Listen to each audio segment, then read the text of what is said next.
اهدنا الصراط المستقيم صراط الذين أنعمت عليهم غير المغضوب عليهم ولا الضالين.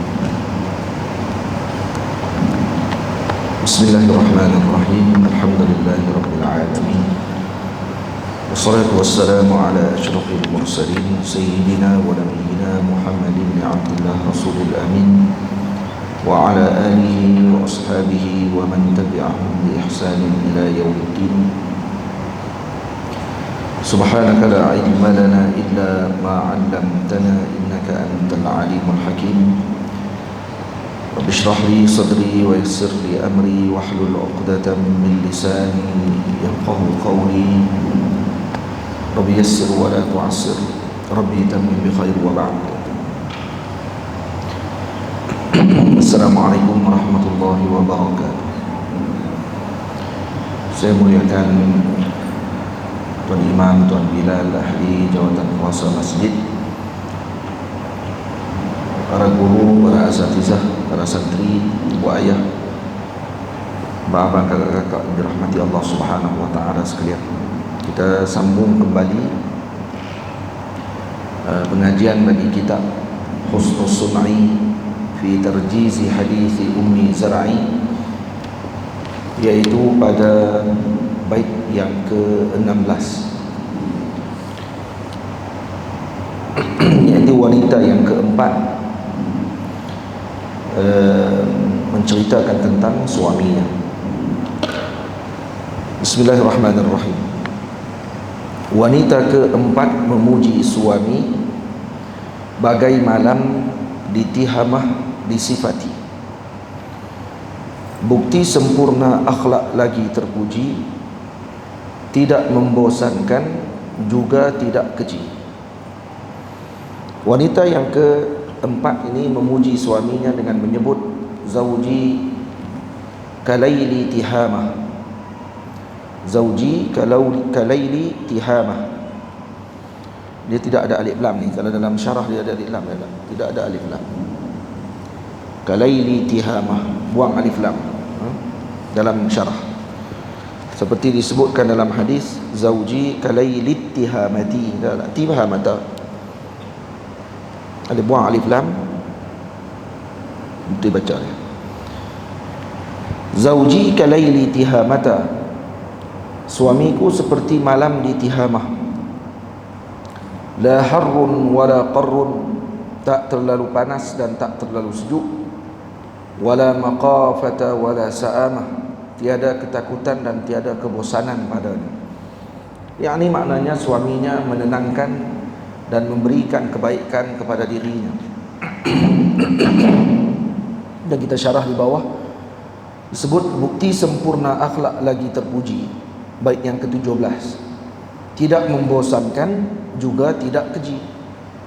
Jadi ini sifat suaminya yang disebutkan oleh Sayyidi Ali Wafa radhiyallahu anhu dengan nafsu yang berada pada peringkat ini adalah nafsu mutmainnah.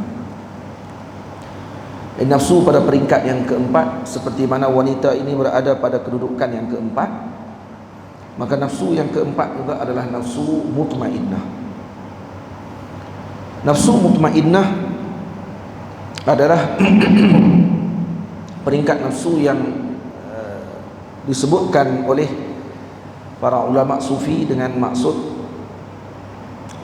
nafsu yang mula masuk kepada permulaan kepada wilayah sughra, maksudnya wali kecil, merasa redha dengan segala yang telah ditetapkan oleh Allah Subhanahu wa taala, berasa uns atau jinak dengan ibadah dan mentaati kepada Allah Subhanahu wa taala, tidak memandang melainkan hanya kepada kebaikan dan segala hikmah yang telah Allah taala jadikan kesemuanya dengan ketenangan dan kebaikan. Panggil nafsu mutmainnah. Ini yang disebutkan dalam Al-Quran, ya ayyatuhan nafsul mutmainnah irji'i ila rabbiki radiyatan mardiyah fadkhuli fi ibadi wadkhuli jannati. Jadi nafsu mutmainnah, keadaan dia telah masuk kepada permulaan kewalian, dan orang yang berada pada peringkat ini min ahli jannah, termasuk daripada ahli syurga Allah Subhanahu wa taala, dan telah zahir dan akan zahir pada tangannya pada ketika tersebut dengan karamah dan perkara mencari adat biasanya pada ketika keadaan ini, dan akan terzahir juga daripada orang yang nafsunya mutmainnah ini dengan akhlak yang mulia, dengan sikap yang terpuji, dengan ketenangan, dengan redha, dengan qanaah dan seumpamanya akan zahir pada waktu tersebut. Sebab itu disebut wanita keempat memuji suami bagai malam di tihamah disifati. Bukti sempurna akhlak lagi terpuji, tidak membosankan juga tidak keji. Jadi suami yang dipuji oleh isteri yang keempat ini adalah suami yang baik pada akhlaknya dan tidak membosankan. Ada orang yang baik akhlaknya tetapi membosankan. Dia baik akhlak tapi tak tahu nak sembang apa, tak pandai melayan isterinya, tidak pandai ambil hati isterinya, tapi akhlaknya baik, dipenuhkan segala keperluan dan keinginan isterinya, tetapi tidak ada layanan rohani kepada isterinya dan jiwa isterinya tidak dilayan.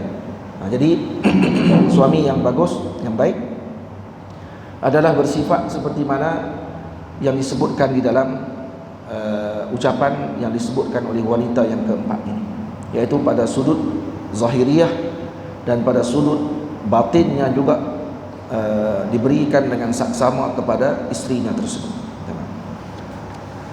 Wanita yang kelima, ini yang masuk kelima. Wanita kelima sifatnya memuji seperti Fahdin disifatkan suami.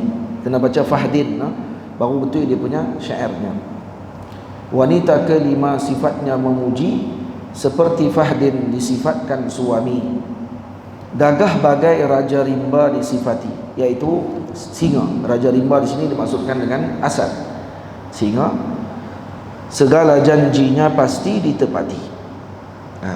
Jadi wanita yang kelima ini memuji suaminya dengan gelaran Fahdin ataupun singa. Fahdin harimau bintang, singa raja rimba. Disebutkan dalam hadis, zauji inna zauji in dakhal fahid wa in kharaja asid wala yus'alu amma ahid. Wanita yang kelima kata, suamiku, sesungguhnya suamiku itu ketika masuknya ke rumah fahid, yaitu seperti harimau bintang. Wa in kharaja asid, kalau keluar daripada rumah pula seperti raja rimba. Wala yus'alu amma ahid, dan tidak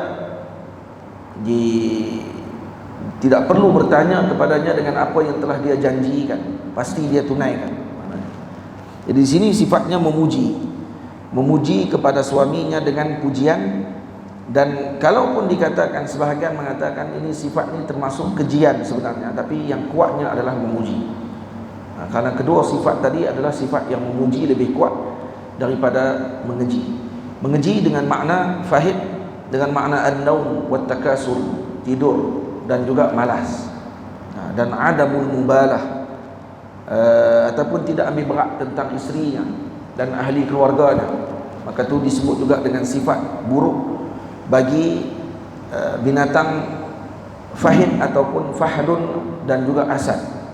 Boleh kata dengan makna tersebut, tapi yang kuatnya, sebab tu kita tidak sebutkan di sini dengan makna yang buruk, tetapi kita letakkan terus dengan makna memuji.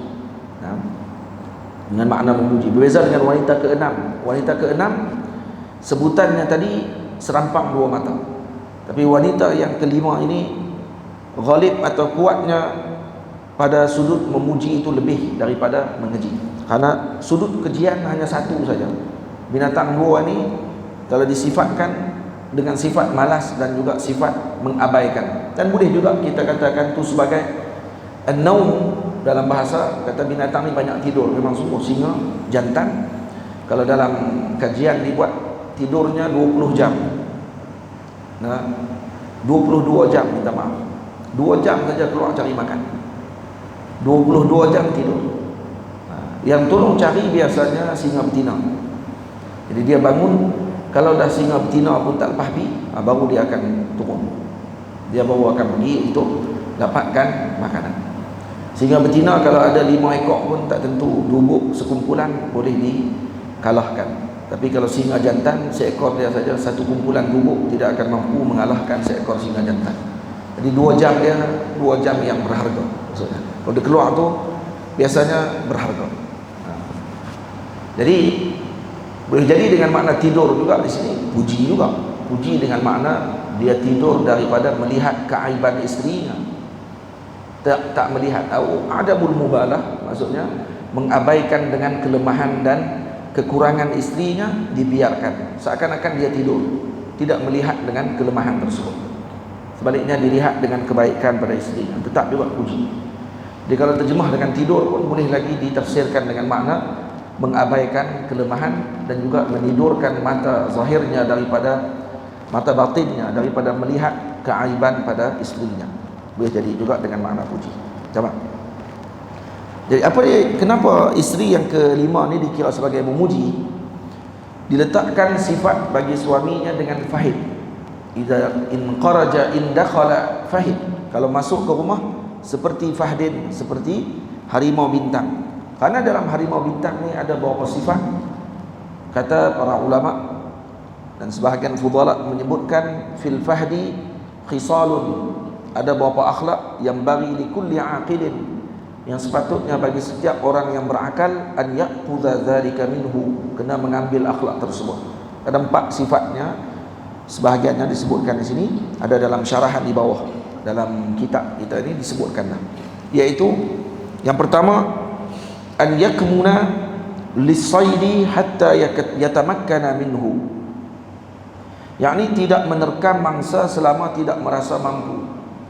Jadi fahid atau fahdun ni dia tidak akan menerkam mangsa lagi mana dia tak rasa boleh ataupun peluang untuk mendapatkan mangsa tadi boleh. Jadi kalau kata dia ada peluang, baru dia akan terkam mangsa tersebut. Jadi an yakmuna minas saidi hatta yatamakkana minhu, tidak menerkam mangsa selama tidak merasa mampu.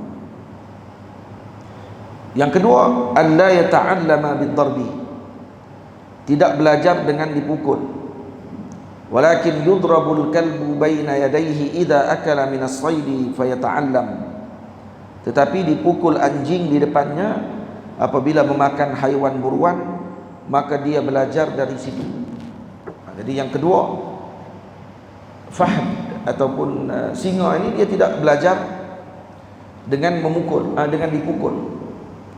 Bukan kalau dulu, orang zaman dulu, raja-raja zaman dulu, mereka berburu dengan menggunakan harimau bintang.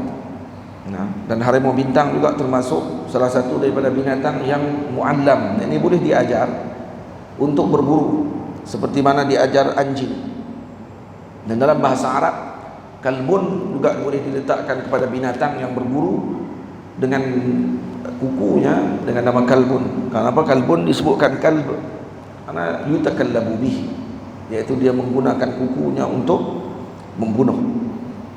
Jadi kalau kata diajar, contohnya dibawa singa, harimau bintang pergi ke tempat buruan, bila dia dapat orang panggil apa, hasil buruan tersebut dan dia makan. Kalau kita mengaji dalam bab kalbun muallam, anjing buruan, maka dia ada beberapa syarat yang dibolehkan untuk diiktiraf anjing ini sebagai anjing buruan. Yang kita baca bismillah, lepaskan anjing tadi, dapat binatang buruan dan mati, bawa balik, boleh makan. Tapi bila tengok binatang tu dah mati dah. Tapi boleh dimakan binatang buruan tersebut, walau kita tidak sempat sembelih sekalipun. Kalau sembelih tak ada bincang lah yang tu. Kalau dah dan sembelih dah, nak bincang apa lagi? Tak ada bincang. Macam ada orang tanya masalah buruan dengan menggunakan tembakan dan juga senapang ataupun dengan menggunakan panah.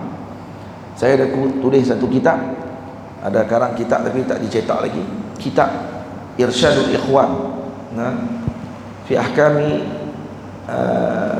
as-saydi wa akli luhumil hayawan, iaitu hukum hakam berkenaan dengan berburu dan hukum hakam makan daging binatang. Binatang apa boleh makan, binatang apa tak boleh makan. Saya rekam kitab lebih kurang 313 rangkap syair dalam bentuk syair juga. Jadi dalam tu saya susun ikut abjadiyah, alif, ba, ta, sa, jim. Tamam. Jadi disusun dalam bentuk abjad tadi, bukan abjad, disusun dalam bentuk alif ba'i. Abjadiyah alif ba jim dal. Tak kena abjadiyah tak betul. Jadi bentuk alif ba'i. Alif ba maksudnya susunan alif, ba, ta, sa sampai ya. Saya susun. Jadi alif mula dengan ibil, dengan unta, asad. Asad, ibil, semua tu lah mula dengan hamzah dan kemudian distartkan dengan nama bahasa Arab, nama bahasa Inggeris dan juga bahasa Melayu. Dan diterangkan hukum binatang tu, makan dia macam mana, boleh kita boleh makan. Pandangan ulama dalam mazhab Syafi'i, dalam mazhab Maliki dan seumpama. Kemudian saya letak bab khusus berkenaan dengan berburu, alat-alat buruan, dan dibincang berkenaan dengan senapang, dibincang berkenaan dengan hasil buruan dengan menggunakan panah. Dan salah satunya lagi disebut dengan kalbun mu'allam. Dalam tu saya tak sebut tentang bab kalbun mu'allam, iaitu anjing buruan. Anjing buru ada syarat-syaratnya yang perlu dipenuhkan.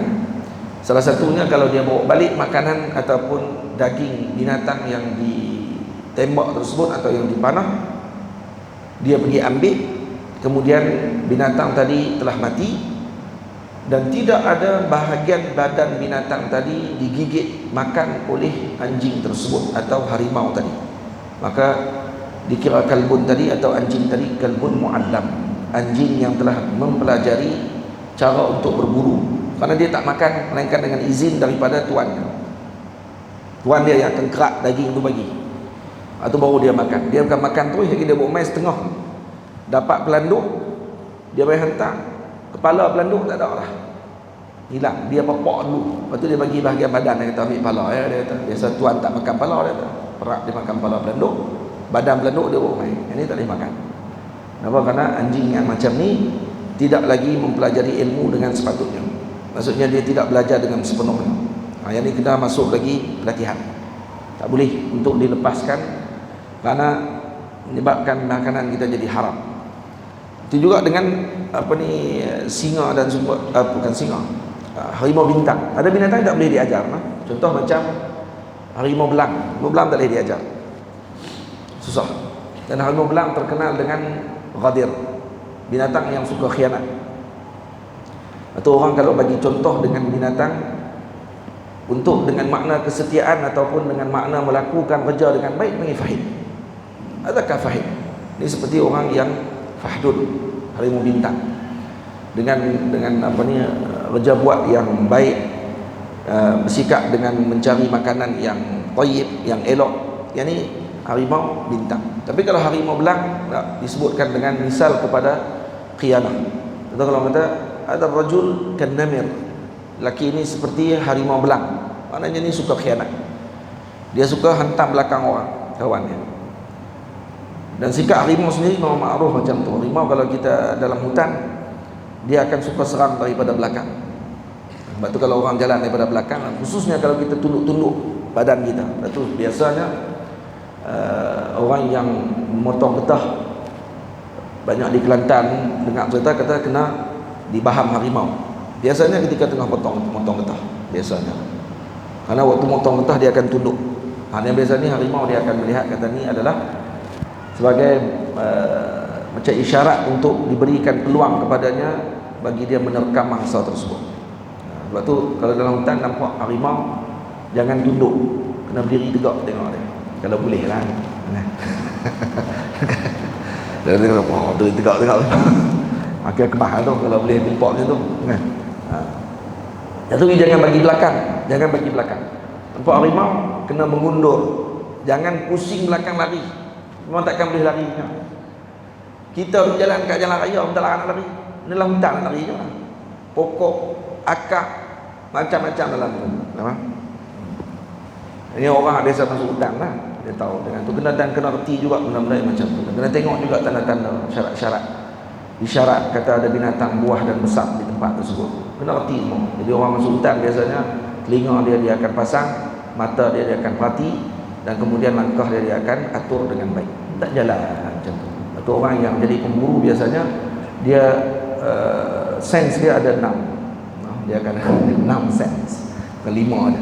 Dia tak hidu, dia tak tengok, tak dengar saja. Dan dia rasa. Dia akan tengok juga dengan ni, dengan hati. Lepas tu kadang melatih untuk orang tadi bersifat tenang, dan juga akan jadi rasa berani ketika mana dalam gelap, dan juga bertemu dengan binatang yang dia tak tahu di depan dia ada apa pada waktu itu. Jadi orang panggil apa? Binatang ni disebutkan di sini dengan fahid, dengan binatang harimau bintang. Harimau bintang yang pertama sifat dia apa dia? Tadi dia tidak akan memburu selagi mana dia tidak berkemampuan untuk mendapatkan mangsa tersebut. Kalau tengok mangsa ni besar daripada dia, dia tak akan purun. Tu anak gajah. Anak gajah walaupun anak gajah, dia tetap gajah besar. Jadi harimau bintang tak pergi purun untuk dapatkan benda tadi. Tapi kalau singa tak kira. Singa dia hantam ya. Anak gajah boleh hantam sebab dia kuat. Dan ingat harimau, binatang-binatang macam ni kekuatan dia lebih daripada kita berpuluh kali ganda. Harimau kekuatan dia sama dengan 10 kali ganda manusia biasa. 10 kali ganda. Jadi kalau kita setakat sepak dia sekali, dia tak heran. Dia sepak kita balik, dia 10 orang sepak. Itu kita jangan main dengan binatang-binatang buah ni. Dan binatang buah ni jangan percaya sangat dengan jinak dia, kerana dia tetap masih puas.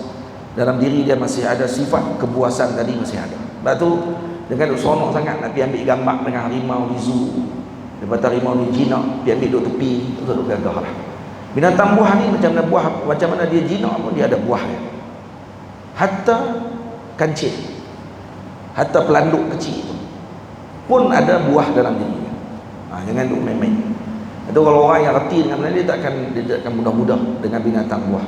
Binatang dalam hutan dia tak akan mudah-mudah. Tengok gajah, tengok apa semua kan ni. Orang kalau masuk hutan jumpa anak gajah, dia syok. Oh, gajah, anak gajah comel. Dia tahu kata pas tu pak gajah nak main. Anak gajah dia akan main jinak main kita. Dia akan main tegur kita, dia akan main dengan kita. Biasanya lah kalau kata jumpa dengan anak gajah, tapi biasanya dengan anak gajah akan ada bapa gajah duduk dekat dengan kawasan tersebut. Dan tu kena tu kalau orang masuk hutan tengok anak gajah dia nampak, mereka akan ubah haluan lalu jauh sikit daripada tempat tersebut, mengelakkan daripada anak gajah datang bersapa dengan mereka, kerana tak lagi pak gajah dia tak main sapa lah. Dia main sepak terus lagi, dia tak ada bincang, kecuali yang berjumpa tadi wali min awliya illah. Ni tak apa hal lain lah. Tok wali ni tu lain. InsyaAllah gajah tu tak akan buat yang buruk kepada para kekasihnya Allah Subhanahu wa taala. Tamam. Allah yata'allama bid-darbi. Jadi harimau bintang kalau dia masuk berburu, dia tidak akan kalau dia tengok mau balik makanan, tengok pelanduk atau kijang yang dia tangkap tadi ni dah habis setengah. Maknanya dia makan dah setengah.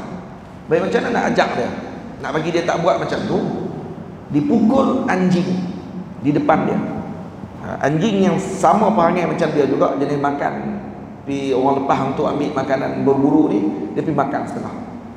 Ambil anjing ni, ambil dia, letak tepi, pukul anjing ni. Pukul anjing tu bagi dia tengok. Harimau bintang tidak perlu pukul dia, kena pukul anjing, dia akan ambil peringatan. Jangan buat macam ni. Jadi orang yang berakal kena macam tu. Cukup ibrah tadi diberi kepada orang lain, bukan kena kat dia baru dia nak ingat. Ini baru orang yang cerdik. Kita ni nak kena tunggu kena kat kita dulu, barulah kita kata oh kena lah. Dia tengok hak orang lain kena, dia tak rasa lagi nak berubah. Tak tengok orang lain saja pun kita dah nak berubah dah. Tengok saja orang tu kena dengan sikap sekian-sekian, dengan tindakan sekian-sekian, maka kita nak berniat dah untuk merubah, tidak mau jadi seperti demikian. Faham? Ingat. Baik, tu sikap dia yang kedua. Allah yata'allama bid-darbi. Dia tidak diajarkan dengan pukul. Isteri kalau tengok suami dia marah dengan sesuatu benda, ataupun suami dia ada sebut benda yang tertentu, sikap yang tidak disukai, yata'allama, Dia la yata'allam bid-darb. Dia bukan diajar oleh suami dia dengan dipukul dia, tapi dia ajar dengan suami dia dengan hanya dengar suami dia sebut benda ni dia tak suka saja, terus dia yang ni tak boleh buat. Yang ni dia tak akan lakukan depan suami dia. Yang ni dia tidak akan tinggalkan perkara tersebut dengan sewenang-wenangnya di depan suaminya. Maka ni orang yang belajar dengan tidak perlu untuk menyentuh dan juga menyakiti dia, tetapi cukup dengan sekadar diberikan ibrah. Baik. Dan kemudian yang ketiga, sikap dia apa dia? Alla yatanawala al-khabith. Ini harimau bintang tidak akan makan makanan yang buruk, yakni bangkai. Sedangkan yang berkumpul memakan bangkai adalah dubuk. Harimau bintang tak makan bangkai. Kalau perhati balik dalam National Geographic, kalau kita selalu tengok, harimau bintang binatang yang berburu dengan diri dia sendiri. Dia tak akan makan bangkai di tepi jalan. Payah nak jumpa. Nampak bangkai, orang lain yang buru, dia pergi tumpang makan. Payahlah nak jumpa. Payah. Bukan tak ada, payah. Biasanya dia tak akan makan. Dia akan tangkap sendiri binatang yang hidup dan dia bunuh binatang tadi. Dan cara bunuh dia pun dengan cara seperti sembelihan. Dia akan tokak di bahagian bawah halqum binatang tersebut. Kalau harimau bintang, kalau tengok, dia tangkap, kemudian dia akan masuk ke bahagian bawah tengkok, dan dia akan patahkan tengkok di bahagian bawah ni, ataupun dia akan gigit di bawah halqum dan putuskan urat halqum binatang tersebut. Ini binatang harimau bintang. Jadi makanan dia makanan yang bersih. Bersih bagi dia lah. Boleh. Jadi dia makan dan dia beli hadiah makanan tadi, dibawa balik kepada keluarganya pun, kepada anak-anak dia, dengan makanan yang sedemikian. Ini bukti bila mana suami isteri ni dia kata, zauji in dakhala fahid. Suamiku kalau masuk ke rumah macam harimau bintang. Maksudnya sifat harimau bintang ni sifat-sifat mulia. Kalau dilihat balik tadi kita baca apa dia, kalau dia jadi orang yang jenis qanaah, tenang, dia tak akan terkam mangsa ketika mana tidak mampu, melihat kemampuan. Dia tahu dalam bahasa Melayu kita dipanggil ukur baju di badan sendiri. Ukur baju di badan sendiri, dia tengok dulu, ukur dulu badannya, boleh ke pakai ni, boleh makan ke tak boleh makan, tak boleh makan, tak ada kacau. Yang kedua, sifat dia tenang, sifat dia suka analisa terlebih dahulu sebelum melakukan tindakan. Yang kedua, dia akan bersikap tidak memukul, tidak perlu dipukul untuk diberikan pengajaran kepada. Maksudnya orang ni orang yang cukup sekadar melihat dengan sesuatu, dia ambil ibrah, tak perlu dengan menyentuh tubuh dia untuk menyakitkan dia. Yang ketiga, orangnya adalah orang yang suka memberikan makanan yang halal kepada keluarganya. Ini yang ketiga. Tamam? Dan kemudian yang keempat, an yasaba salasan aw khamsa fa in tamakkana min as-saidi wa illa tarakah. Tengok. Iaitu dia hanya memakan haiwan yang diburunya sendiri, itu satu. Yang kelima, memiliki sifat khanaah.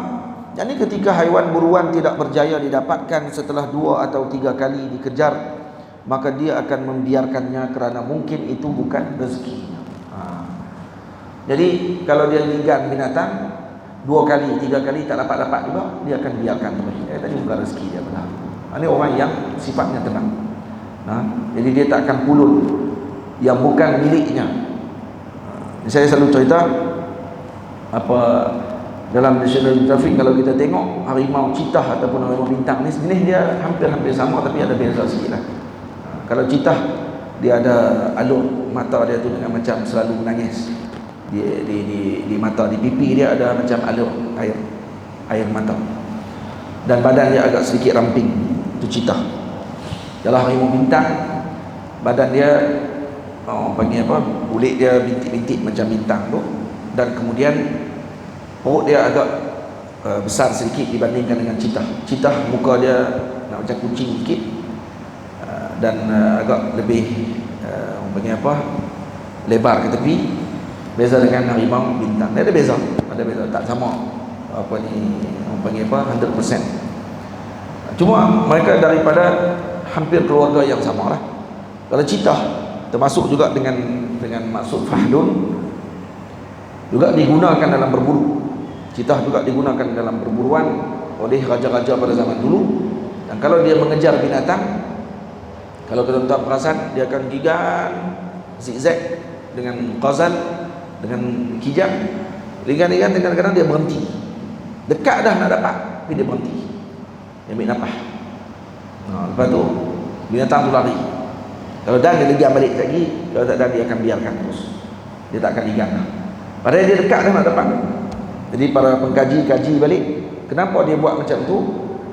Kerana dikatakan jantung citah ni besar. Besar badan dia tu. Jantung dia besar. Dan dia akan pump darah dia dengan kuat waktu dia lari. Waktu dia lari laju. Binatang paling laju di atas bumi, muka bumi. Di atas muka bumi dia paling laju sekali. Bukan dalam laut. Dalam laut binatang lain, dalam muka bumi. Jadi dia laju lari. Jadi kalau lawan dengan Usain Bolt tak apa lah. Usain Bolt tinggal belakang. Usain Bolt kira orang paling laju di kalangan manusia ya. Bukan dengan makhluk. Karena makhluk ada lagi yang lebih laju daripada tu. Jadi kalau dia lari dia akan berhenti. Berhenti sebab apa? Sebab jantung dia besar. Dia akan pump darah dia untuk digunakan otot-otot dalam tubuh dia tadi dengan banyak. Dan kalau dia lari sikit saja lagi, lepas tu dia berhenti sebab ada sense dekat badan dia, dia macam ada sensor ataupun ada penggerak yang akan bagi tahu jangan lajak. Kalau lajak, jantung dia akan meletup pada waktu itu dan dia akan mati. Jadi dia tak boleh tamak pada waktu itu. Kalau dia tamak, dia akan mati. Sebab tu bila dia tengok 2-3 kali dia try tak dapat-dapat, maka dia akan kata ni bukan rezeki dia. Sebab tu kata ulama, hakadha yanbaghi lil aqil. Begitu sepatutnya orang yang berakal mengambil pelajaran dan peringatan dari kesalahan orang lain. Jadi jangan ambil dia mengaji dengan kesalahan orang. Tengok orang lain buat salah, dia tak akan ulang kesalahan yang sama. Itu. Jadi disebut as-sa'idu man wa'adha atau man wa'idha bi ghairihi. Orang yang bijak itu adalah orang yang bahagia itu adalah orang yang mengambil pengajaran daripada orang lain. Jadi tengok orang lain laku kesilapan, dia tak akan ulang kesilapan tersebut. Dia tengok orang lain buat sesuatu yang boleh merosakkan, dia tak akan tiru jalan tersebut. Ini as-sa'id man wa'idha bi ghairihi. Ini orang yang bijak adalah orang yang mengambil peringatan dengan diri orang lain. Tamam. Jadi dia puji suami dia. Suami dia kalau masuk rumah fahid seperti binatang, harimau bintang. Maknanya apa dia? Maknanya kita boleh tengok sini sama ada dia masuk dengan suami aku ni sifatnya qanaah. Yang kedua sifatnya suka bawa pulang dengan makanan yang halal kepada keluarga. Seperti mana sifat harimau bintang yang tidak akan makan melainkan daripada hasil tangannya sendiri. Dia tak akan makan daripada hasil orang lain. Dan dia juga yang ketiga sifatnya adalah tidak menggunakan kekerasan kepada orang lain untuk memberikan peringatan. Seperti mana dia tidak perlu mendapatkan kekerasan ketika mana mendapatkan peringatan, maka dia juga tidak melakukan yang sama juga kepada orang yang berkait dengan dia untuk dia melakukan kekerasan bagi memberikan peringatan kepada mereka. Cukup sekadar memberikan ibrah ataupun memberikan ingatan dengan lisannya sahaja sudah memadai bagi mengingatkan kepada yang berkait dengannya. Tamam. Gagah bagai raja rimba disifati, segala janjinya pasti ditepati. Ini dia gagah macam raja rimba. Sebab tu disebut oleh para ulama, ada sebahagian riwayat terbalik. Dia kata in dakhala asid wa in kharaja fahid. Dalam riwayat yang kita baca, in dakhala fahid wa in kharaja asid. Masuk macam harimau bintang, keluar macam harimau, macam singa. Ada satu riwayat lagi sebut kata terbalik. In dakhala asid, masuk macam singa.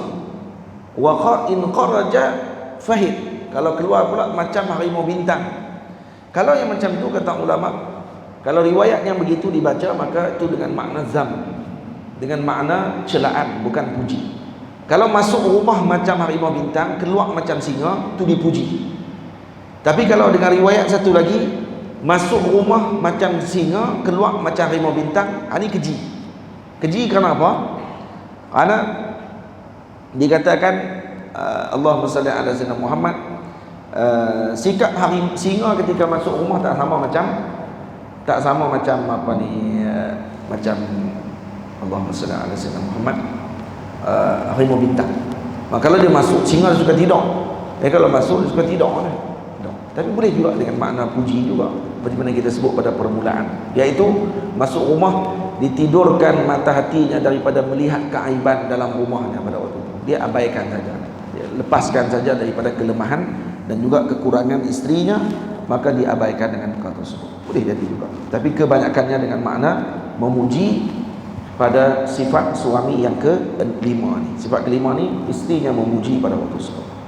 Jadi kalau kita lihat daripada wanita pertama sampai wanita yang kelima, kesemua mereka ni bukan menyebutkan suami mereka pada sudut seksual semata-mata, pada sudut hubungan badan.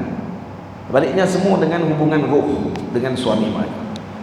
Perhatian suami, nafkah suami pada sudut, tapi fahid juga dengan makna, boleh jadi dengan makna seksual juga, kata ulama.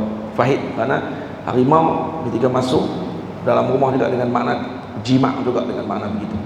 Jadi kalau jima' seperti harimau bintang contoh, boleh jadi juga dengan makna tersebut, tapi dengan makna yang baik, jauh. Cuma nak buat kata orang perempuan zaman ni cukup jaga lidah mereka daripada menyebutkan perkataan-perkataan yang sedemikian. Hatta ketika berbicara sesama mereka pun digunakan dengan bahasa yang halus, tidak menunjukkan sangat tentang jiwa pribadi mereka dengan perkara seks dan seumpamanya tadi, tidak disebutkan secara jelas, tapi baliknya disebutkan dengan bahasa kinayah yang luar biasa. Bahasa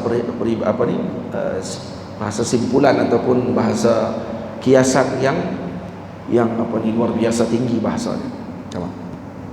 Gagah bagai raja rimba disifati, segala janjinya pasti ditepati.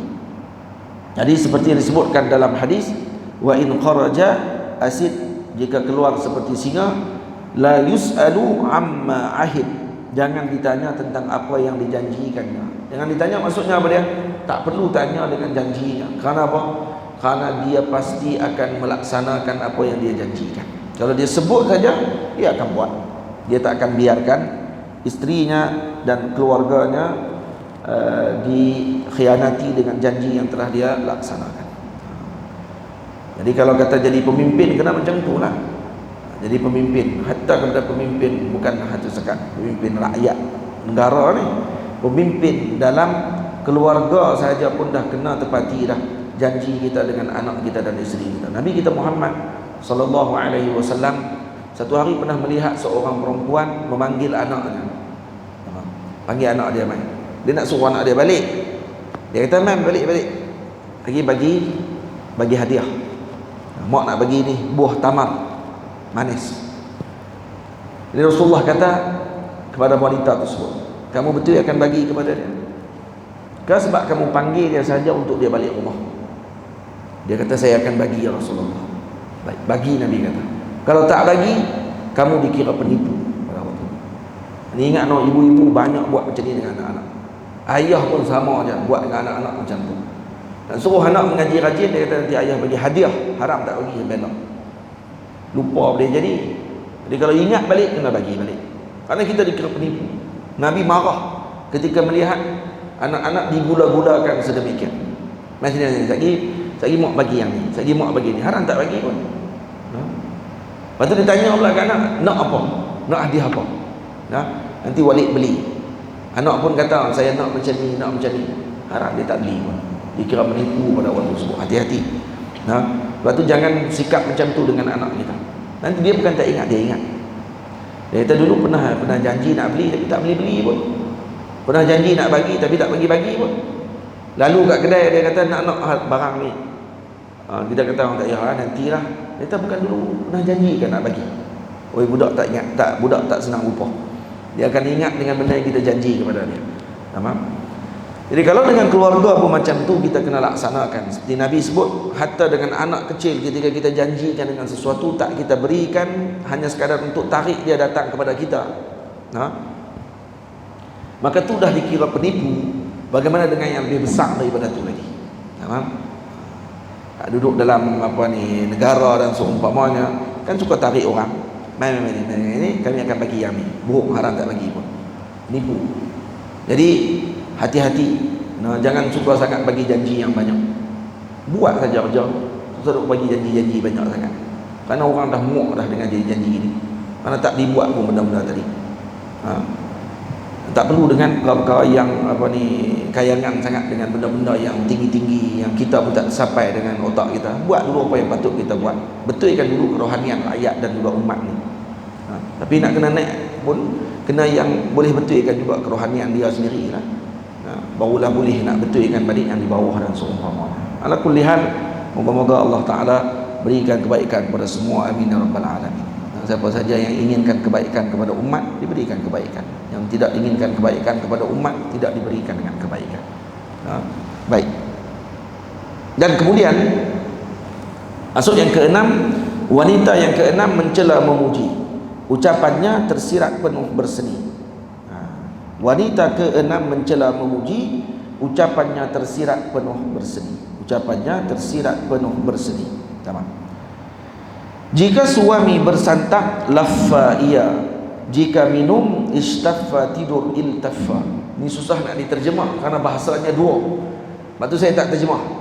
Kenapa? Kerana boleh jadi zam, boleh jadi madah, boleh jadi cela, boleh jadi puji. Jadi kerana itu saya tidak terjemahkan bahasa tersebut. Kerana apa? Kerana perlukan kepada pentafsiran. Jadi sebab tu saya kata wanita keenam mencela memuji dua kali. Mencela boleh, memuji pun boleh. Jadi kerana bahasanya tidak terdengar memuji dan tidak pula terdengar mengeji, seperti serampang dua mata. Ada dua-dua boleh dipaham oleh orang yang membaca. Tamam. Ucapannya tersirat penuh berseni. Jika suami bersantap, laffa ia.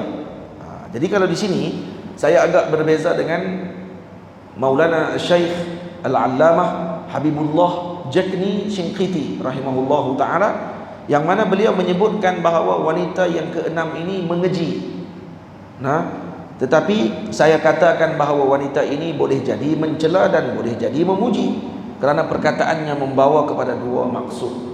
Jadi kita Syekh Habibullah Jakni Shinqiti dalam syair beliau menyebutkan kata wanita keenam ni mengeji sahaja, satu sudut saja.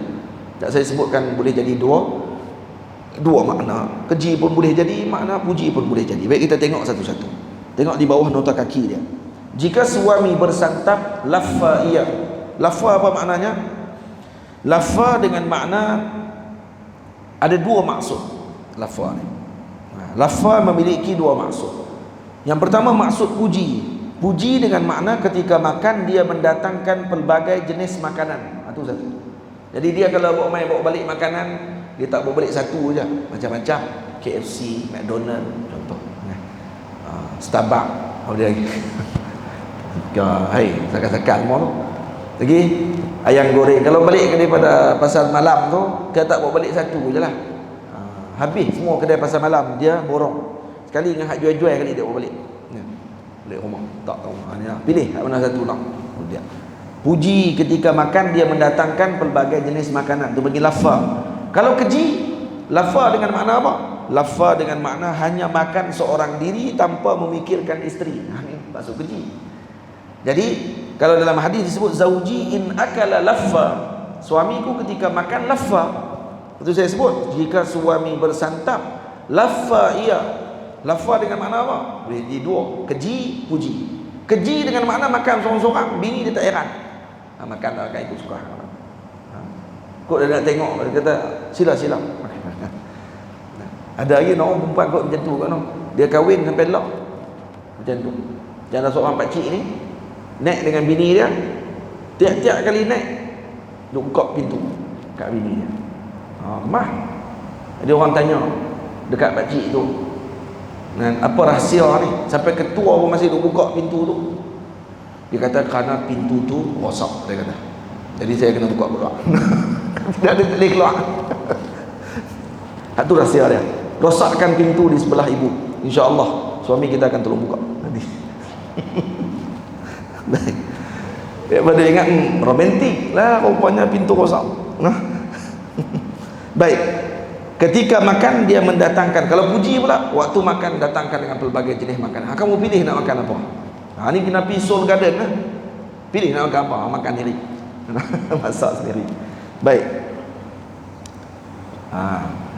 Yang kedua, jika minum istaffa, ini pun keji boleh jadi puji, dua makna. Itu seperti disebut in syariba istaffa. Istaffa ada dua makna juga. Makna puji dengan makna apa? Istaffa, jika makan atau minum maka tidak akan meninggalkan ahli keluarga walau sedikit pun, kerana akan menyebabkan kerugian. Jadi kalau makan minum dia tak bagi tinggal sikit pun, kena makan habis. Dia tak suka, dia orang yang tidak suka membazir. Makan sikit semua semulut dua mulut tahu. Tak ada, tak mau macam tu. Makan habis. Ni kalau dia beli, dia orangnya orang yang tidak suka membazir. Ini sifat terpuji. Yang kedua, istaffa dengan makna keji, dengan makna jika makan atau minum maka tidak meninggalkan sedikit pun untuk isteri. Itu dia. Kalau dia makan, dia tak tinggal dah. Beli pizza, habis pizza, tinggal kotak aja. Bini pun buka bawah tedung, mana pizza? Tu kotak pizza. Makan seorang, tak tinggal kat kita langsung. Ingatkan makan dah. Jenis tu selalu kan. Kalau kita ada macam tu, suami kena buka balik hadis ni, baca, aku ni hak mana satu ni, hak keji ke hak puji ni. Kalau iza syariba ishtaffa, sama ada dia minum habis, ataupun dia tidak tinggalkan sisanya dengan keluarga dan dia marah ketika mana tinggalkan sisa. Dan kalaupun yang kedua dengan makna keji, dengan makna dia tak tinggal sikit pun bagi isteri dia rasa, dia makan sorang-sorang dia saja, minum sorang-sorang dia saja. Tak mau macam tu. Betul, kita kena ada juga. Tengok di sini, isteri yang keenam ni, dia menyebutkan tentang suasana ketika makan dengan suaminya. Kena ambil perhatian sebenarnya bagi suami dan juga isteri dan keluarga. Benda paling penting dan juga benda paling besar sekali sebenarnya di antara kita. Sebab tu yang paling penting apa dia? Masa yang dipanggil, orang panggil apa? Masa yang paling berharga ketika dalam keluarga itu waktu ketika makan. Jadi kena makan, kena ada juga masa. Satu hari kena duduk sekali makan.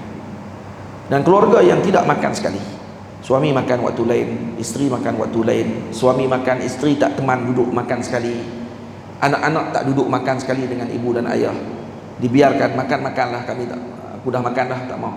Tak, kalau orang yang bijak dan dia reti dengan hubungan kekeluargaan, dia akan main duduk dekat meja makan tadi walau dia tidak makan. Kadang dia tengok saja anak dia makan, ataupun dia buat kerja lain, cuma dia duduk sekali dekat meja makan. Itu pun akan beri kesan besar sebenarnya dalam kekeluargaan. Macam ni yang diceritakan. Benda nampak kecil saja, simple, tapi naknya benda dia besar. Makan saja. Dan beberapa ramai di kalangan kita yang ketika makan tidak beri perhatian ketika makan tadi dengan keluarga. Baliknya dimakan, waktu makan tadilah dia sibuk dengan netang ni. Dia kata, saya pun sama aja. Duduk kat meja makan dengan mok. Lepas semua dia duduk, tangan duduk masih ni lagi. Dia kena letak juga dalam keluarga kita. Time makan, yang ni kena letak dalam bakul. Ada bakul dekat atas meja makan, tak semua atas. Semua pakat duduk. Anak sembang kan, nak buat apa kan. Anak-anak sampai tak kenal orang. Anak kita sampai tak kenal orang, punya kalut dengan handset. Dan mak ayah tak pernah tegur anak tengah duduk main handset depan orang tua tu. Anak duduk main game, faham? Gelak apa Ustaz? Teringat zaman dulu, hang lebih kurang tu ya. Faham tak?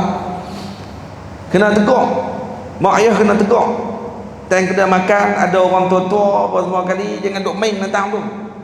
Orang hang ni netang apa ni hang ni? Duduk elok-elok. Orang tua-tua dulu nak cedok nasi pun ajak. Saya alhamdulillah, arwah ayah saya sampai lah saya masih ingat lagi cara dia cedok nasi, cara dia ajak saya cedok nasi sejak pada kecil. Maksudnya ada juga masa waktu makan tu duduk sekali, dan dia ajak cara cedok nasi. Kalau dia tak ajak kita cara cedok nasi tadi, saya tak tahu nak cedok nasi macam mana. Cedok nasi macam cedok ke atas, macam kita duduk makan kat kedai makan, kena duduk ambil ke atas. Hak bawah kerak tinggal ke orang. Kita haram tak pernah rasa kerak. Ayah saya kalau saya cedok macam tu dia marah, tak balik. Dulu saya ingat lagi sampai lah. Dia akan suruh cedok macam mana? Dia akan suruh cedok, tekan daripada atas tu sampai ke bawah, ambil sampai ke bawah. Jangan duk ambil di atas saja. Ini orang yang penting diri. Dia tak sebut yang tu. Dia ajak kat saya sebut, dia tak sebut pun hikmah-hikmah tu. Jangan buat macam tu, nanti penting diri ni. Dia sebut kat saya nak cedok daripada atas sampai bawah. Dia kata yang ni Tok Wan duk ajak dulu. Sanak dia bersambung dengan Tok Wan.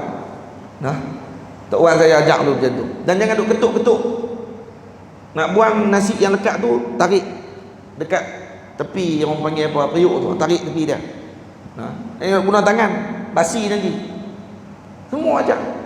Tak. Satu hari waktu saya tingkatan 4, tak silap saya, atau tingkatan 5. Waktu di kampung, saya pergi rumah pakcik saya, Pak Uda saya di Kuala Lumpur, di Kajang, di Selangor. Saya duduk di Kolej Islam waktu tu, Kelang. Jadi balik cuti. Kebetulan ibu kepada mak Uda saya. Ibu kepada mak Uda saya ni, mak Uda saya nikah dengan Pak Uda. Pak Uda abang pada mak saya. Jadi ibu dia ada waktu tu, nenek ada pada waktu tu. Tok ni masa tu ada lagi lah. Jadi waktu tengah makan nasi, saya cedok nasi untuk bagi dekat orang yang nak makan. Lepas tu saya cedok, dia tengok saya cedok. Lepas tu saya tingkatan 4 waktu tu, atau tingkatan 5, saya tak ingat lah. Saya cedok, saya bagi.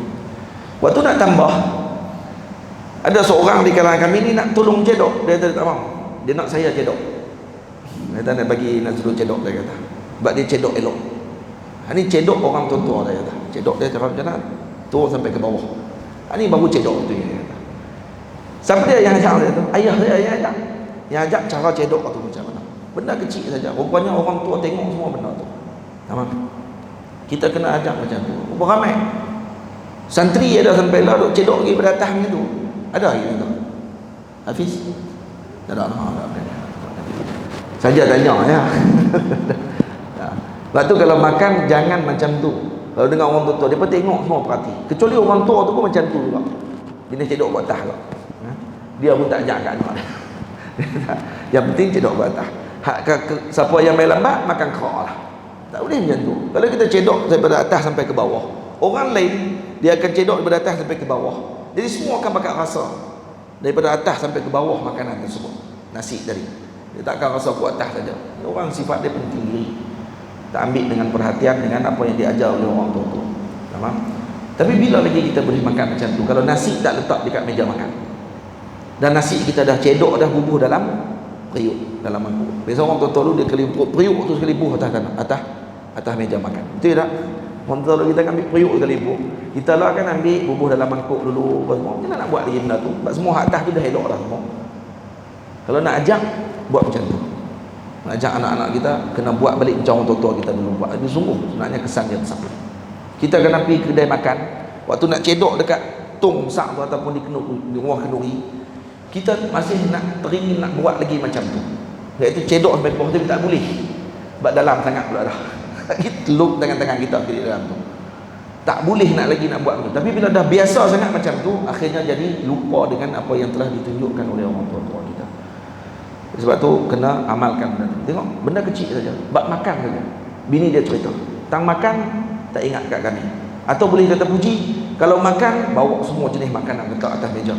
Kemudian kalau minum bawa semua jenis dan tak akan dibiarkan sikit pun sisa. Kalau minum keji, dengan makna minum seorang-seorang, tak panggil kami keji. Maksudnya terkeji kalau kata orang ni jenis makan seorang-seorang, minum seorang-seorang. Jangan ada sikap tu sebenarnya. Hatta dengan masyarakat, duduk di mana-mana pun kena ada juga makan yang ramai-ramai. Jangan suka makan seorang-seorang. Kenapa? Karena orang yang makan ramai-ramai ni tangannya barokah, karena dalam tu ada banyak tangan. Sebab tu orang yang makan dalam talam beza dengan orang yang makan dengan pinggan seorang-seorang. Sebab tu kita makan dalam pinggan, 3 pinggan pun tak cukup lagi kadang-kadang lapak. Tapi makan dalam talam 3 kali bersuap je kadang dah kenyang dah, karena barokah. Ataupun kerana tak lalu tengok kawan tu makan, boleh jadi kan. 3 suap dia kata padahal jadi kawan tu makan, Allah jam dia.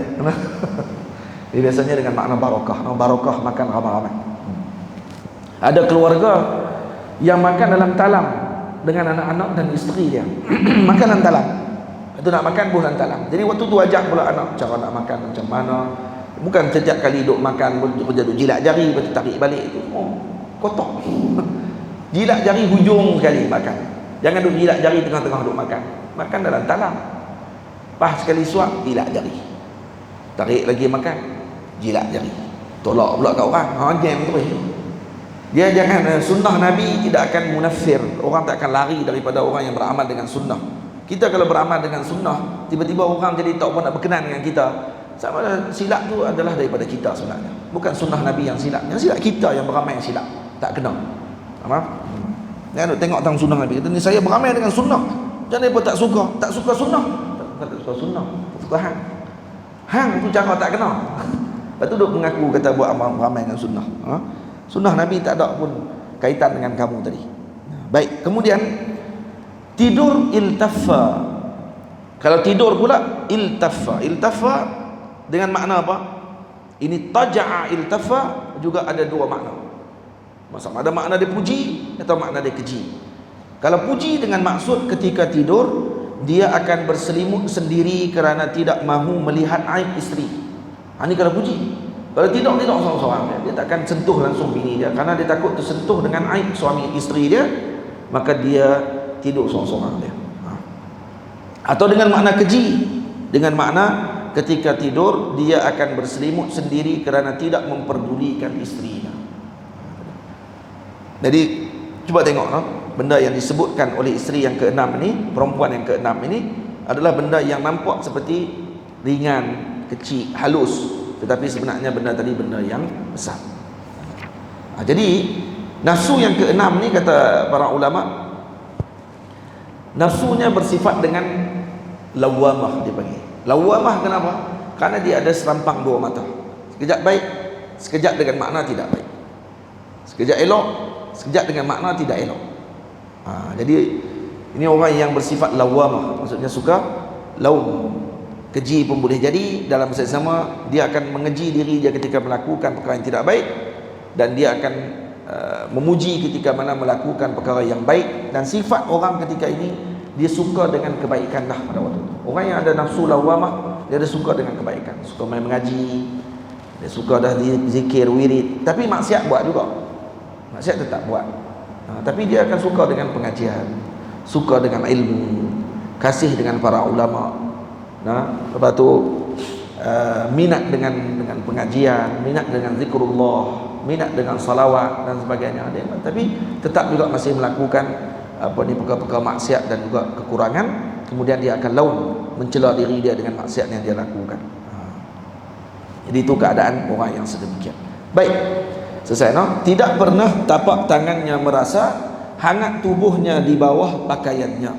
Jadi suami dia tidak pernah merasa hangat tubuh isterinya tadi di bawah pakaiannya. Maksud suami tak pernah sentuh langsung. Sakit ke tak sakit ke dan seumpamanya. Jadi suami yang isteri yang keenam ni pada zahir diceritakan pada kita beberapa sifat suami yang terpuji, iaitu yang ambil berat pada sudut zahir dan batin bagi isteri tersebut. Faham? Jadi kita sebut tadi panjang lebar cerita bab makan, walaupun nampak macam ringan halus saja, nampak macam benda tadi benda biasa, tapi sebenarnya benda tu besar. Tidak tak disebut dalam hadis Nabi SAW. Lepas tu kita katakan bahawa hadis Ummu Zara' ini kalau dibaca dengan betul, dibaca dengan teliti, maka kita akan dapat keluarkan balik akhlak bagaimana untuk bermuasyarah, bermuamalah, berhubung dengan isteri dan ahli keluarga. Dan siapa yang boleh beramal, maksudnya kalau dia keji suami dia dengan sifat tadi, dilakukan dengan yang lawan bagi sifat terkeji tersebut, maka dia akan dikasih. Kalau suami isteri pertama mengeji suaminya dengan takabur, maka kita baca tu jangan jadi takabur lah. Kita kena jadi tawaduk dengan isteri kita, dengan anak-anak kita, dengan keluarga kita, dengan masyarakat umumnya, insya-Allah akan dikasih. Yang kedua kata tadi apa? Suami aku ni bodoh, tak ingat, tak arti apa ni, orang panggil apa? Ghayaya, tabaqa, bodoh dan seumpamanya. Kemudian kalau dah bodoh maksudnya kena buat apa? Kena mengaji. Bodoh lawannya adalah ilm, jahil lawannya ilm.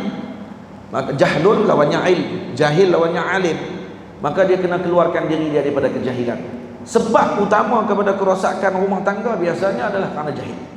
Hatta kalau dia ustaz ke apa ke, kalau kata biasanya kerosakan rumah tangga bukan kerana perceraian. Perceraian banyak sebab. Boleh jadi kerana orang panggil apa, bukan kerana kebodohan, tapi kerana tidak serasi dan seumpamanya, ataupun kerana ada masalah yang lain yang perlu kepada perpisahan. Maka itu bukan mesti juga kerana kebodohan, tak. Kerana ada masalah. Kerana itu abghadul halal indallah adalah talak, kata Nabi SAW. Abghadul halal indallah at-talak.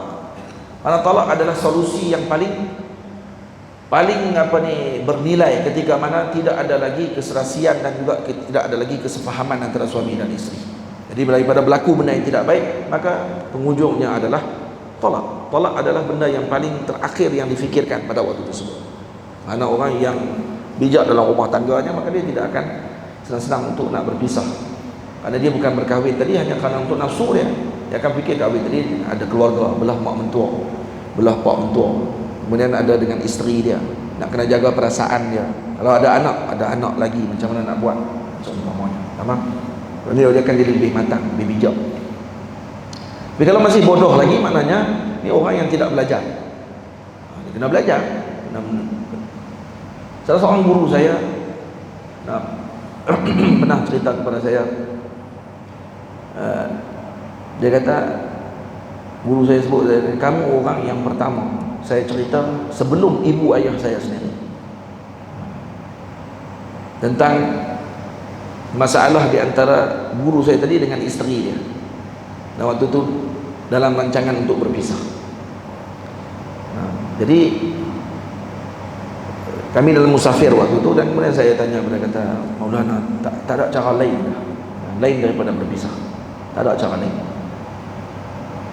Kata Syekh kepada saya, dia kata, Muhammad, dia kata, kamu ingat keputusan ni keputusan 2 malam? Ini keputusan bertahun-tahun. Ini nak ambil keputusan ni pada hari ini, yang dia akan letakkan dia punya keputusan. Ini bukan keputusan dia macam tu. Dan kamu jangan lupa, dia kata, jangan kamu ingat, dia kata pisah ni tadi maksudnya macam filem. Pisah berkelahi habis semua keluarga. Tak, jangan macam tu. Terus saya tanya macam mana dengan anak-anak? Anak-anak macam mana? Guru saya sebut, kata anak-anak selalu tanya, dia kata selalu tanya, mana baba? Saya kalau duduk dengan baba pula, mana, kenapa tak duduk lagi dengan mama? Macam tu akan dia tanya. Dia kata, saya jawab apa? Orang Melayu kita kalau kata berkelahi keluarga saja, sekali habis berkelahi. Anak dengan mak akan dipisahkan, dan kalau mak pula dia akan sebut pula benda yang buruk-buruk tentang bapa dia. Yang masalah tu dengan dia. Anak tadi, pak tadi kadang kasih dengan anak, pak kasih dengan anak, cuma berkelahi dengan mak. Tapi mak nak libatkan dengan anak-anak. Dia akan kutuk pak dia depan anak-anak. Kata, pak hang tak boleh pakai. Dan jadi apa, jangan jadi macam pak hang. Pak hang. Dia faham. Hidup faham. Kerja duk pak hang. Jadi budak tu pun jadi terkesan jadi dengan sikap ibu tadi yang suka burukkan bapa dia. Seolah macam ni bukan bapa dia. Kita berkelahi kita saja.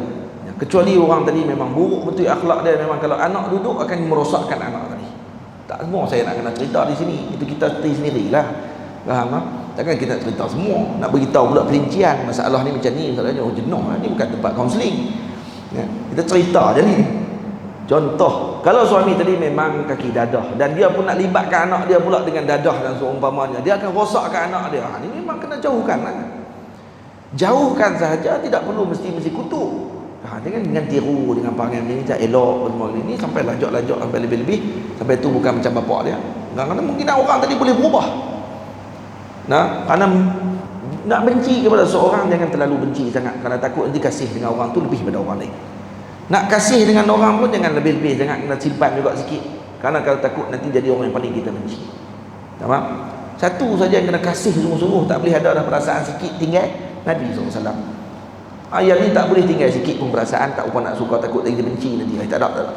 Kerana orang yang kasih dengan Nabi dikasih oleh Allah Subhanahu Wa Taala, dan yang dikasih oleh Allah Ta'ala akan campak umat ni untuk kasih kepada dia, dan juga akan dikasih kepada masyarakat dia. Kalau dibenci dengan dia pun, mereka tak akan boleh lari daripada sifat perasaan hati mereka. Mereka ada kasih juga sikit dengan fulan. Tamam? Walaupun dia benci pada sudut zahirnya, bertentang dan sebagainya, bila tak boleh lari juga sikit kata kecintaan dia. Jangan benci lebih-lebih dengan orang. Tamam? Jadi guru saya sebut apa? Dia kata, saya kalau kata duduk dengan anak, maka saya akan sebut dekat dia, kalau anak tanya kenapa berpisah, maka dia akan jawab. Saya dengar jawapan dia, kata, sakkan jawapan saya. Dia kata, saya akan beritahu ke anak saya, mama adalah orang yang paling baik dalam muka bumi Allah Ta'ala, dan baba juga orang yang paling baik dalam muka bumi Allah Ta'ala. Ni nak abang kata untuk anak dia lah. pada sudut anak dia, budak kecil tak faham. Tapi kami tak boleh duduk sekali, satu je. Dia paling baik, bapa pun paling baik, tapi kami tak boleh duduk sekali. Tak apa, boleh jumpa macam ni pun alhamdulillah. Saya heran lah tengok guru saya. Setiap kali minggu-minggu kalau saya jumpa dengan dia, kadang-kadang naik kereta dengan Pak Mentua, cerai dah, tapi duduk naik lagi dengan Pak Mentua. Naik kereta pergi beli barang di pasar raya, boleh main hantar orang Pak Mentua. Tak lagi, lepas tu balik. Lepas tu jumpa dengan keluarga apa ni, adik ipar, abang ipar apa semua kali, masih hormat, masih kasih, masih apa semua kali, macam tak ada masalah apa. Yang masalah dengan isteri dia saja kan cerai, tapi tak ada masalah dengan keluarga dan seumpamanya. Ni khimah al-ilm.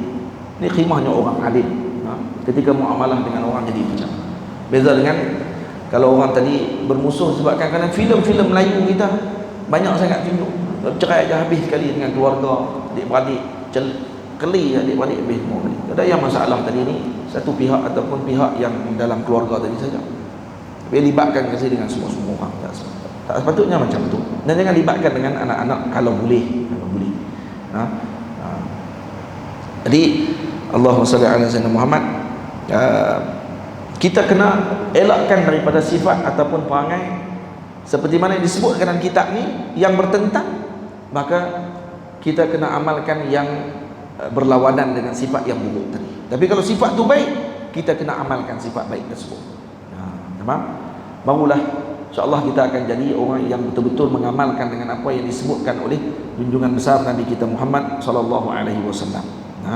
Mana Nabi sallallahu alaihi wasallam kata, orang yang paling baik adalah yang paling baik kepada nisanya, kepada wanita-wanitanya, iaitu kepada isterinya, kepada ibunya, kepada anak-anak perempuannya dan seumpamanya. Baik. Wanita ketujuh mencela suami, keburukan segalanya disandari. Itu dia.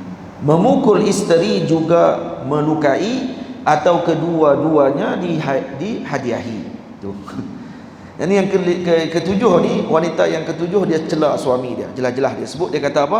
Zauji ayaya tabaqa. Tu dia. Suamiku seorang yang gagap dan bodoh bertingkat-tingkat. Tu dia. Tabaqa ni bukan cakap bodoh, bodoh bertingkat-tingkat. Tabaqa. Dia macam tibak, naik tingkat.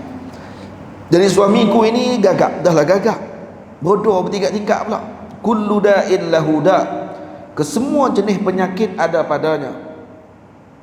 Kesemua penyakit ada pada suami itu dia. Itu disebut keburukan segalanya disandari. Semua keburukan yang ada pada orang yang sebelum ni, kalau suami dan juga isteri-isteri yang mencela suaminya dengan akhlaknya takabur, dengan akhlaknya gini-gini, suamiku ni semua ada.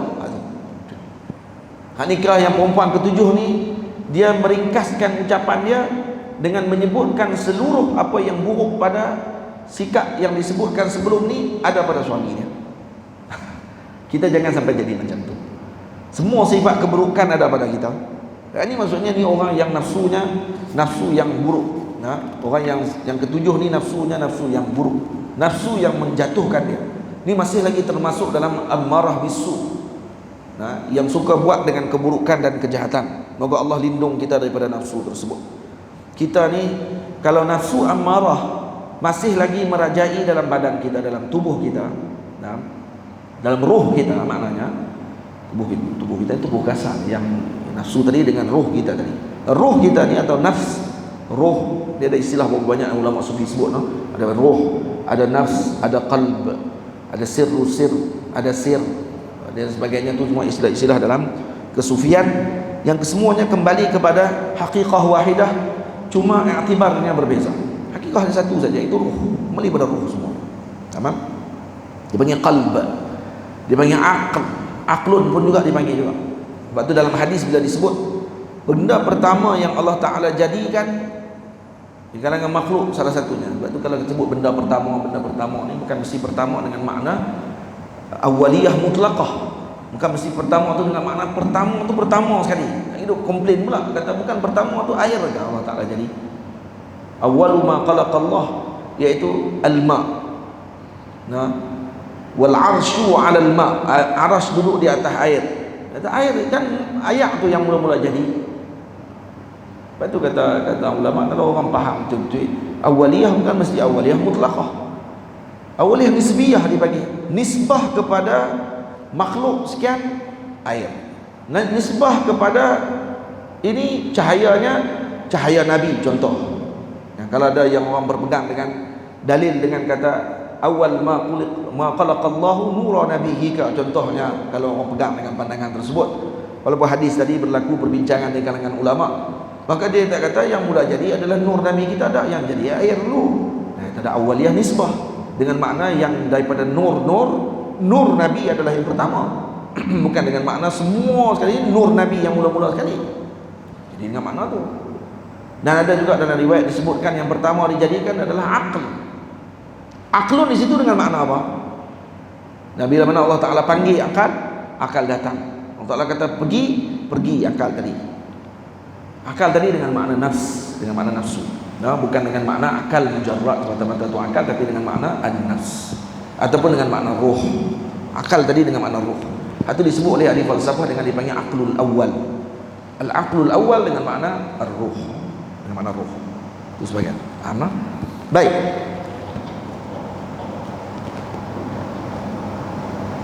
Jadi wanita yang ketujuh mencela suami, keburukan segalanya disandari, memukul isteri juga melukai, atau kedua-duanya dihadiahi. Dua-dua kali dapat. Itu kata kullu da'in lahu da'. Kemudian disebutkan memukul isteri juga melukai atau kedua-duanya dihadiahi. Disebutkan pada nota kaki yang 26, sebutan daripada syajjaki au fallaki au jama'a kullal laki. Dia akan melukakan kepala kamu atau mematahkan anggota kamu atau kedua-duanya sekali. Ini maksud keji, mengeji suami dia dengan sebutan bahawa suami dia ni jenis orang yang suka menyakitkan. Jadi kalau zahir, orang yang macam ni orang yang ada penyakit dalam jiwa dia. Orang yang rasa senang ketika pukul orang, dan dia rasa tak bersalah ketika pukul orang. Dahlah dia pukul bagi orang tu dah pecah bala dah. Lepas tu pula dia tak seronok lagi nak kena patahkan tangan. Ataupun dia pilih dua-dua salah satunya, atau dia gabung dua-dua sekali. Dia orang ada penyakit ni. Orang ada penyakit. Faham? Nabi kita Muhammad sallallahu alaihi wasallam tidak pernah memukul isteri dan khadam Nabi, dan pukulan Nabi hanya ketika peperangan sahaja. Nabi memukul waktu ketika perang saja. Jadi Nabi angkat pedang pukul waktu perang saja. Di rumah bukan tempat peperangan. Isteri kita bukan tempat peperangan yang kita nak pergi perang dengan dia Allah. Kalau geram-geram sangat nak lawan dengan Abang Pak, tu betul. Gerang kat bini, ajak Abang Pak lawan. Abang Pak saya lah Tok Guru silat.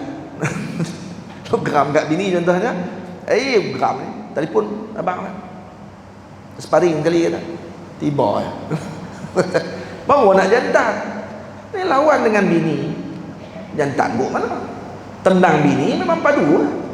Kau tu perempuan lain lah, bini kita tu bersilat negara ke apa ke tak apa lah, kau dia tendang kita balik. Ni bini orang biasa saja. Orang dengan bini bukan main lagi, nak tunjuk hero pada waktu tu. Hero betul lawan dengan orang lelaki. Oh kenal. Ni bukan lelaki sebenarnya. Kalau jenis hak yang pukul isteri dan juga seumpamanya. Ambil balik akhlak Nabi SAW. Lepas tu orang yang jiwa macam ni, jiwa dia berpenyakit. Dia ada penyakit amarah bisu kuat dalam jiwa dia. Ni amarah bisu yang kita sebutkan tadi. Lepas tu kalau tengok balik, masalah yang paling besar adalah kerana masalah nafsu amarah bisu. Ini masalah kekeluargaan sebenarnya, bukan hanya pada material, semuanya masalah berkaitan dengan nafs. Contoh kalau baca balik hadis berkenaan masalah keluarga, bukan masalah duit tak ada, bukan masalah kerana hubungan seksual tidak dipenuhkan, tak. Itu masalah nafs, masalah jiwa. Jiwa tu tak tentram, suami tak tentram, bini tak tentram, anak-anak cacat merba. Kenapa? Kerana tak disusun dengan baik, mengikut dengan aturan yang diajarkan oleh Nabi SAW. Faham? Sebab tu kalau ikut balik dengan sistem yang diajar oleh Nabi sejak daripada kecil, macam mana anak-anak dibuat, hak bagi anak-anak ditunaikan dan dipenuhkan, Dan kemudian serah kepada Allah. Serah kepada Allah Ta'ala. Kita tak nafi juga ada yang diuji oleh Allah Ta'ala, dah diberi didikan dengan baik, tapi dalam hati masih juga ada lagi perasaan dia yang susun anak dia. Ini pun akan diuji juga nanti. Tak, kita hanya melakukan dengan apa yang telah diaturkan oleh Allah Ta'ala, dan kemudian serah kepada Allah. Hantar anak masuk tahfiz, hafal Quran. Dalam hati perasaan ni masih duk anggap kata, lepas ni nak kena macam ni, lepas ni nak kena macam ni, lepas ni nak kena. Dia yang duk atur, Allah Ta'ala akan uji nanti. Allah Ta'ala akan uji. Faham? Tapi kalau kata kita hantar anak kita je, kita kata dan tahfiz, kenapa? Kerana Nabi suruh tilawatil Quran, alimu auladakum ala salasi khisalin, ajar anak kamu dengan 3 akhlak, hubbi nabiyikum wa hubbi ahli baitihi wa tilawatil Quran. Jadi Nabi suruh diajar untuk anak-anak kita hafal Quran, boleh baca Quran. Jadi saya hantar anak saya untuk hafal Quran. Kemudian nak buat macam mana? Kerana Nabi suruh, saya buat. Bukan kerana saya yang nak, keinginan saya nak macam ni, saya nak macam ni, saya nak macam ni. Anak tak jadi apa? Anak akan memberontak nanti. Tapi kalau letak sandaran dengan Rasulullah, insya-Allah Allah Ta'ala akan atur dengan baik. Budak ni tak akan pijau. Kalau pijau pun dia tak akan pijau. Dia nak pergi rajak dia patah balik nanti kepada Nabi. Bagi Nabi pegang tali dia, jangan kita duk pegang. Kerana kita bukan kuat pun. Bagi tali tu Nabi pegang. Biar gembala tu Nabi, kita ni kambingnya. Kita ni macam kambing-kambing gembalaan Rasulullah sallallahu alaihi wasallam. Biar Rasulullah yang pegang tali gembala tu. Jangan kita duk pegang. Kambing tak boleh pegang kambing.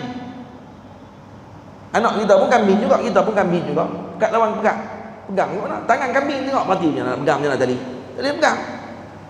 Anggap macam tu, yang tulang pegang sama dia, bukan pegang dengan Nabi. Biar Nabi pegang apa ni tali tu. Insya-Allah tak lari jauh. Nabi panggil balik nanti, mai balik nanti insya-Allah. Soalan dia tak ikat dengan Nabi. Kecil tak ikat dengan Nabi, besar tak ikat dengan Nabi. Lepas tu orang rasa dibimbang, awak anak saya jadi macam ni ya? Lepas tu marah dengan tok guru hak didik anak dia. Mai kok mana ni? Dia tak salah dia juga. Dia semua baik. Faham? Ibu ayah kalau parti itu elok-elok, insya-Allah kita akan diberikan dengan panduan oleh Allah Ta'ala. Salah dia tak ambil panduan ulama, tak ambil panduan para guru, para imam, para masyayikh. Ambil panduan pada otak dia. Hak duk tok dengan otak dia, bukan di sini lah. Cebuk ni di umum ni hak duk dengar dalam YouTube ni pun ramai, apa ni Facebook. Yang akan sampai pun nanti pun ramai juga dekat dengar. Pakat-pakat. Nah, pakat-pakat. Tu ada seorang bapa mai jumpa Saidina Umar. Kata kepada Saidina Umar, anak dia derhaka. Dia kata, anak saya derhaka wahai Amirul Mukminin. Saidina Umar panggil budak tu mai. Kamu derhaka dengan bapa kamu? Dia kata, kamu tahu tak hak-hak kamu dengan bapa kamu apa dia? Apa dia hak yang perlu kamu laksanakan pada bapa kamu? Dia kata, ya wahai Amirul Mukminin, cuma saya nak tanya, ada tak hak anak pada bapa? Ni bapa kena saya laksanakan hak dengan dia, tu tak apalah, tapi ada tak hak dia dengan saya? Kata Saidina Umar, ada. Apa dia wahai Amirul Mukminin? Ada 3. Yang pertama, dipilih ibu yang baik untuk anak tu. Yang kedua, diberikan nama yang baik kepada anak tu. Yang ketiga, diberikan pendidikan yang baik kepada anak tu. 3 benda. Dan kata budak tadi, wahai Amirul Mukminin, 3-3 pak saya tak buat. 3 tak buat. Yang pertama, dia tak pilih mak yang baik untuk dia. Apa dia? Dia pergi cari seorang perempuan pelacur.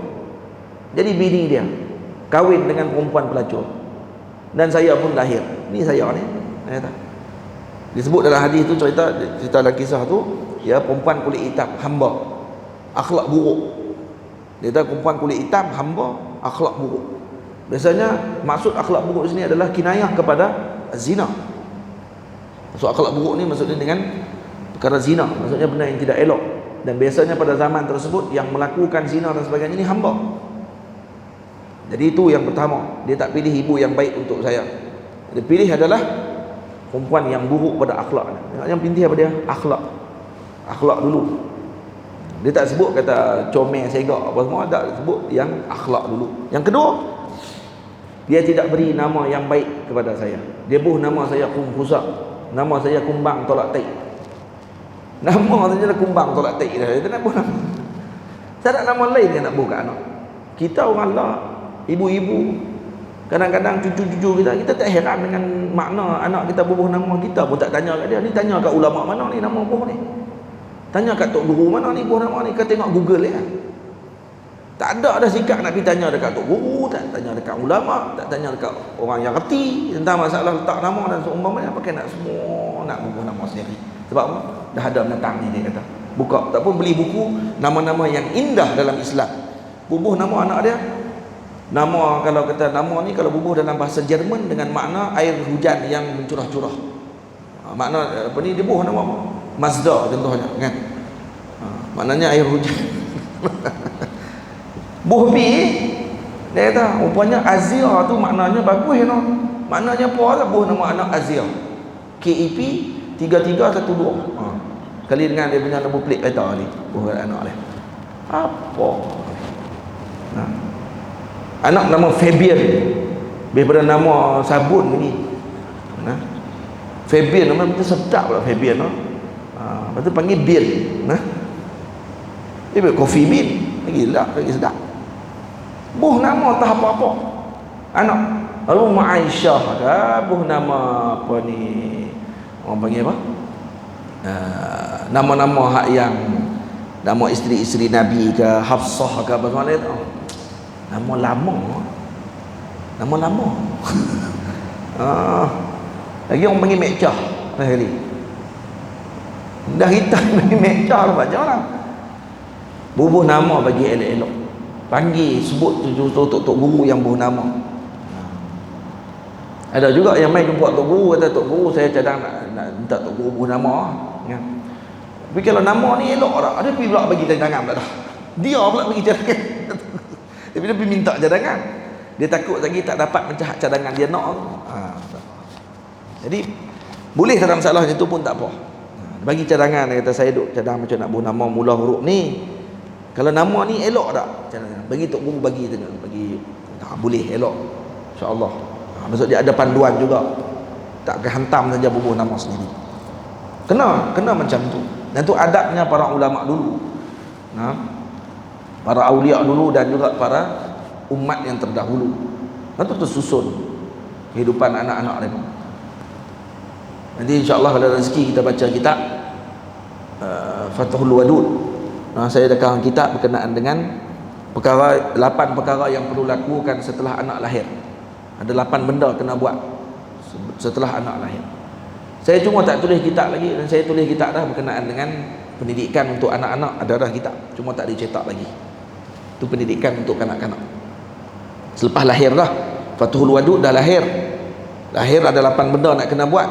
Ada apa ni dia punya hukum hakam syarak yang kena buat dalam 8 hari. 8 hari anak lahir tu nak kena buat apa dalam 8 hari tu? Ada 8 benda nak kena buat. 8 hari.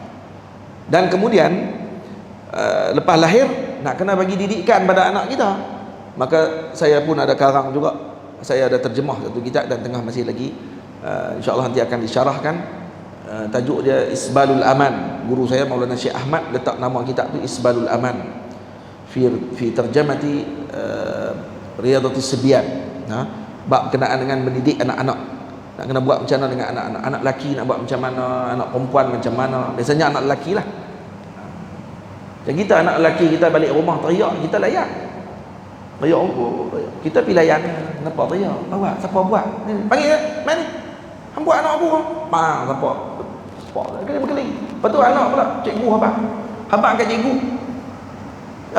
Apa ni, balik cikgu. Anak mengadu kata, cikgu buat. Cikgu marah. Cikgu marah, pergi buat cikgu pula.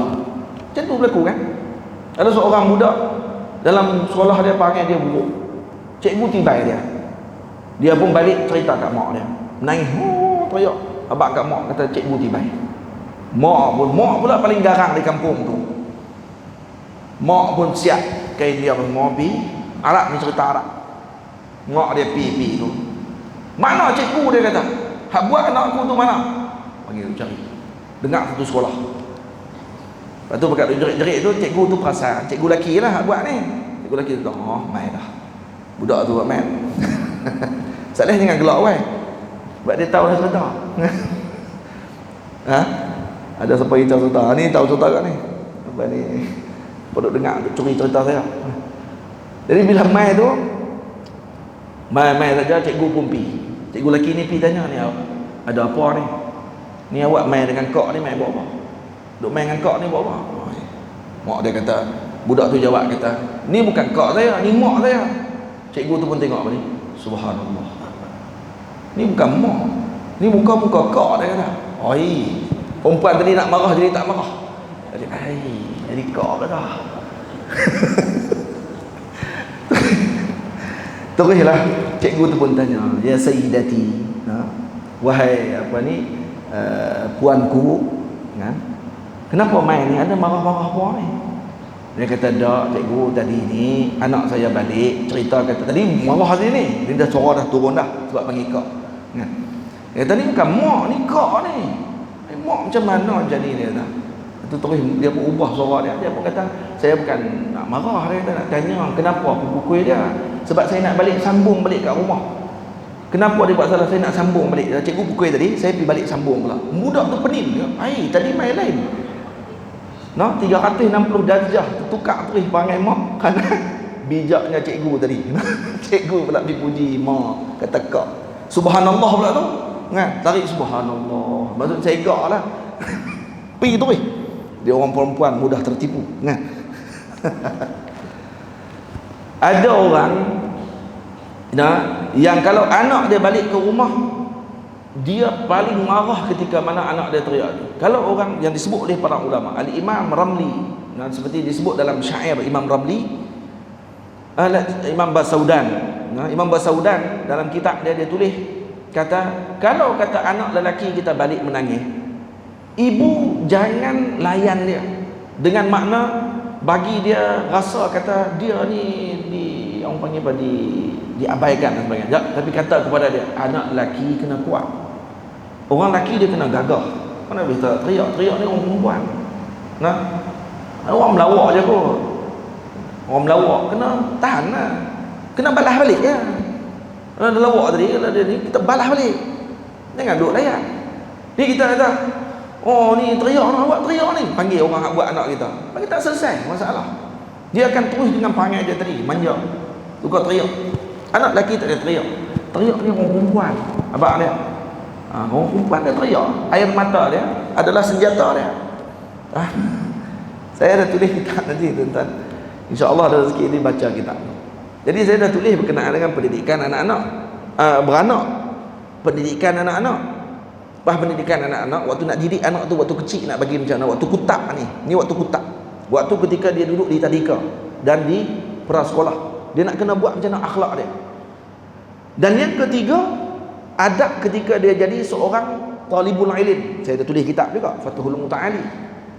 Jadi tulis kitab berkenaan masalah tersebut. Kemudian alhamdulillah siap kitab ni masalah kekeluargaan.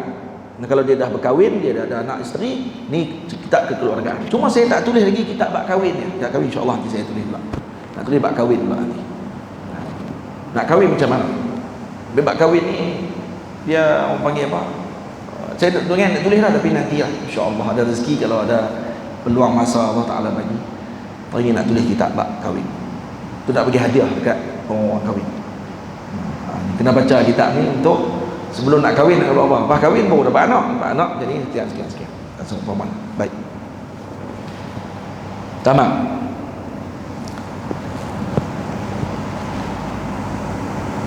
Mana tahu? Kita pukul 11 kita berhenti sat. Dah masuk wanita yang ke mana? Mana tahu? Wanita yang ke-8, no?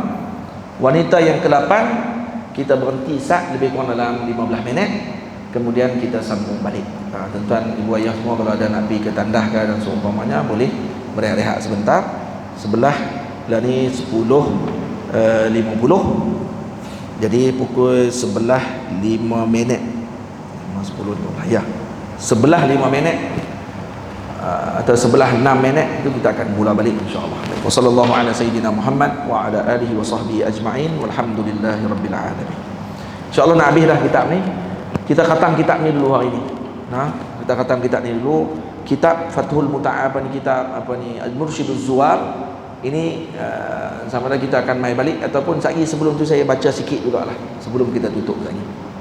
Mursyiduz Zuwar. Mursyiduz Zuwar ni masih lagi dalam pengajian lagi di Penang. Di Penang pun masih ada pengajian, cuma Saya akan baca juga sikit lagi. Cuma kita cadangnya kalau boleh khatam juga sebuah kitab ni. Sebab kitab ni tak pernah khatam lagi. Ikut mana pun tak pernah khatam lagi. Sebab syarahan dia terlalu panjang sangat. Walaupun baik dia 39 saja.